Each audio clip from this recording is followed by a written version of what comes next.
Hi, I'm Pastor Michael Maiden. Bonjour, je suis le pasteur Michael Maiden.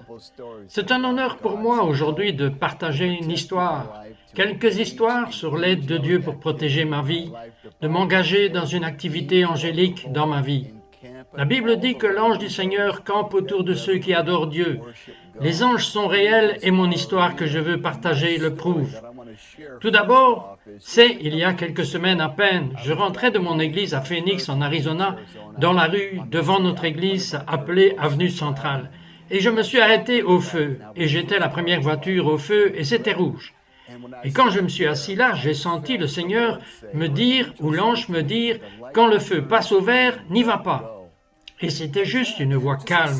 Et donc, je suis resté à l'arrêt, je n'y suis pas allé. Et alors, le feu est passé au vert. Et j'ai compté 2, 3, 4 ou presque 5 secondes. Je n'avais toujours pas traversé l'intersection. Un énorme camion qui tirait une remorque avec des poteaux en bois de 40 pieds de long est passé au rouge à environ 50 miles à l'heure. Et avec ma petite voiture à 2 portes, cela m'aurait certainement tué. Et donc j'ai eu une rencontre angélique où Dieu m'a préservé de certaines blessures accidentelles, probablement la mort. Et cette rencontre est quelque chose que Dieu a pour chacun de ses enfants, que l'ange de Dieu a une véritable activité autour de nous. Dans cette même rue, en fait, il y a à peine un an, ma femme et moi conduisions dans la direction opposée et nous traversions l'intersection comme environ la 4e voiture qui traverse l'intersection au feu vert. Et j'ai tourné à gauche et quelqu'un a brûlé le feu rouge venant directement vers nous. Ils étaient si proches que je pouvais voir leur expression faciale et ils étaient littéralement juste devant ma fenêtre. Alors j'ai mis ma main sur ma femme parce qu'il n'y avait aucun moyen que cela ne nous touche pas et j'essayais de la protéger de l'impact. Et soudain nous avons traversé l'intersection et cette voiture est passée derrière nous. Et je me suis arrêté et j'ai dit « Chérie, comment cette voiture nous a-t-elle manqué? Il n'y avait aucun moyen que cette voiture ne nous heurte pas. » Et ainsi, nous nous sommes rendus compte que les anges nous avaient poussés à traverser ou empêcher cet accident de se produire. Nous avons tous ce genre d'histoire. Et, en tant qu'enfant de Dieu, si vous êtes croyant, votre vie est remplie de témoignages de la sollicitude de Dieu pour vous, de sa vigilance, y compris de l'ange du Seigneur qui vous portera. La Bible dit qu'il aura une charge de Dieu. Les anges sont chargés par Dieu de veiller sur vous et de prendre soin de vous.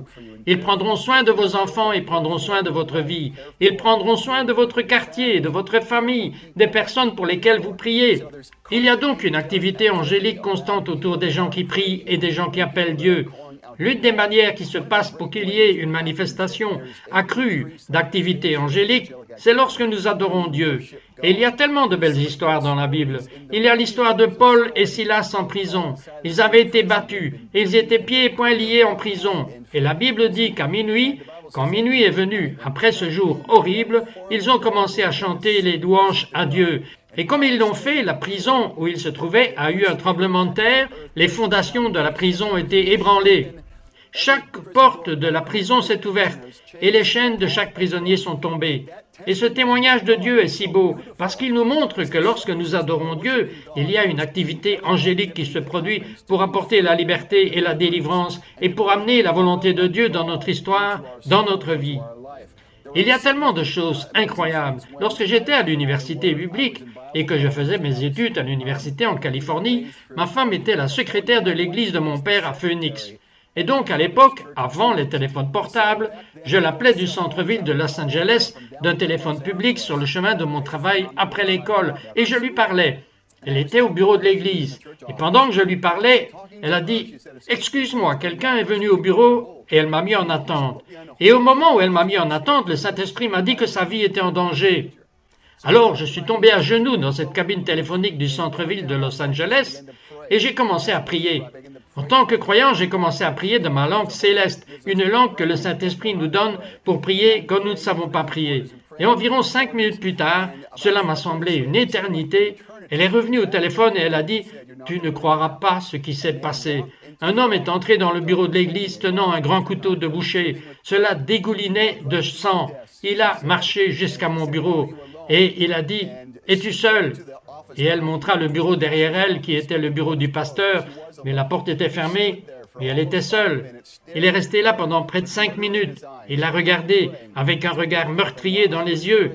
Voici donc ce qui s'est passé. Pendant que je priais, Dieu a envoyé des pouvoirs angéliques pour aller protéger ma femme. Je n'aurais pas eu de femme à épouser si je n'avais pas prié. Et si les anges ne s'étaient pas livrés à une activité et n'avaient pas littéralement conduit cet homme.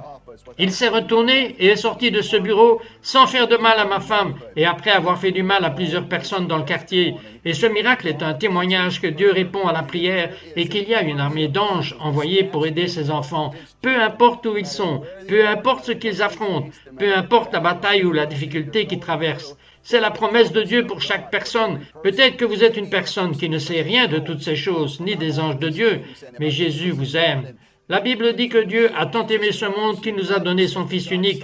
C'est Jésus. Que quiconque invoque Jésus serait sauvé. Celui qui croit en lui, c'est si facile de venir à Jésus, c'est si facile à dire « Je crois en toi, je crois que tu es mon sauveur, je te donne ma vie, merci d'avoir pardonné mes péchés. » Et il le fera lorsque vous l'invoquerez. Peut-être que vous êtes un chrétien qui vient d'être abattu et découragé. Je veux juste vraiment vous encourager. Dieu est pour vous.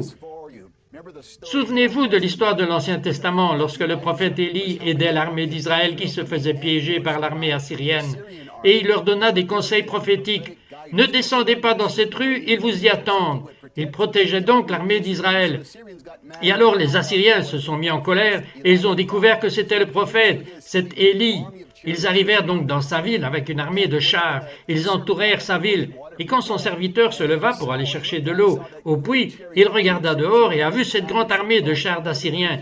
Il a couru à l'intérieur et il a dit « Oh non, qu'allons-nous faire, maître ?» Et Élie a prié fortement. Et il a dit ceci « Il y en a plus pour nous que contre nous. » Et il a dit « Dieu, s'il te plaît, ouvre les yeux de mon serviteur pour qu'il puisse voir. » Et la Bible dit que Dieu a ouvert les yeux du serviteur de l'homme de Dieu. Et il a vu deux mondes. Il a vu l'armée naturelle, les Assyriens qui étaient toujours là, et alors il a vu dans l'esprit les réalités du monde spirituel, et il a vu l'armée de guerriers angéliques dans leurs chars de feu, planant au-dessus de la maison d'Élie. Alors, Dieu veut que nous sachions quelque chose. Il y a plus pour nous que contre nous. Il y a plus du côté de Dieu et de notre côté que ce qui est contre nous. Il y a plus de guérison que de maladie, plus de joie que de chagrin, plus d'espoir que de dépression, plus d'amour que de haine. Il y a plus d'anges que de démons. Et dans votre vie, Dieu veut que vous sachiez qu'il vous couvre. Il est avec vous. Il va vous protéger. Il va vous préserver. Je voulais juste déclarer cette prière sur vous du chapitre 91 du livre des psaumes. Et ça se termine avec une longue vie. Je te satisferai. Dieu, je te demande de guérir quiconque est physiquement malade. Seigneur, je te demande d'enlever le fardeau de qui que ce soit qui traverse un traumatisme émotionnel ou une dépression, comme tu m'as guéri. Je te demande, Dieu, de faire des miracles dans les familles de ceux qui sont rebelles ou rétrogrades. Les membres de la famille ou les enfants, ramène-les à la maison, Père, au nom de Jésus. Et je prie, Dieu, que tu apportes une confiance si joyeuse, que tous tes enfants sachent qu'il y a une armée d'anges, que l'ange du Seigneur campe autour de ceux qui adorent Dieu pour les délivrer. Votre Dieu vous délivrera, votre Dieu vous aidera, votre Dieu vous protégera et vous préservera. C'est ce qu'il aime faire. C'est ce qu'il a envoyé des anges faire dans votre histoire. Il y a toutes sortes de miracles qui ont été écrits et toutes sortes de miracles qui seront écrits dans votre futur. Je suis ravi d'apprendre cela à propos de votre histoire. Ce n'est pas fini, le meilleur est à venir et Dieu va faire des choses incroyables. N'abandonnez pas, donnez à Dieu la chance d'écrire une bonne fin à votre histoire, mon ami. Merci de m'avoir écouté aujourd'hui, que Dieu vous bénisse.